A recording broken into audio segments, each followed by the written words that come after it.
আজি আমাৰ কেবিনেটত 6 জনগোষ্ঠীৰ জনজাতিকৰণ সম্পৰ্কত প্ৰতিবেদন আৰু প্ৰতিবেদনৰ পৰৱৰ্তী সময়ত হোৱা বিভিন্ন আলোচনা আদিৰ বিষয়েও আমি আলোচনা কৰোঁ।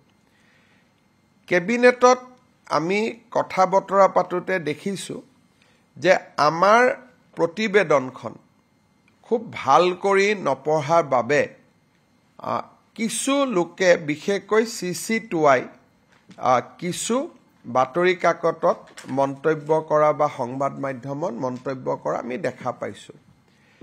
কেবিনেটে বিশ্বাস কৰে যে কেবিনেট কমিটিৰ এই প্ৰতিবেদনখনে 6টা জনগোষ্ঠীৰ জনজাতিকৰণৰ ৰাস্তাও মুকলি কৰিব আৰু বৰ্তমানৰ জনগোষ্ঠীখিনিৰো তিলমানো ক্ষতি নহয়।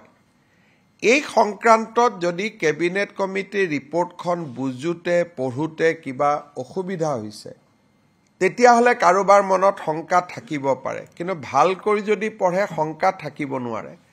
আজি কেবিনেটে সিদ্ধান্ত লৈছে মন্ত্ৰী ৰণোজ পেগু, কেশৱ মহন্ত, পীযুষ হাজৰিকা তিনিজনীয়া কেবিনেট কমিটিখনে CC2Iক এক আলোচনাৰ বাবে আমন্ত্ৰণ কৰি প্ৰতিবেদনখন তেওঁলোকৰ আগত ব্যাখ্যা কৰিব যাতে ইয়াত কোনো ভুল বুজাবুজি ৰাস্তা নাথাকে।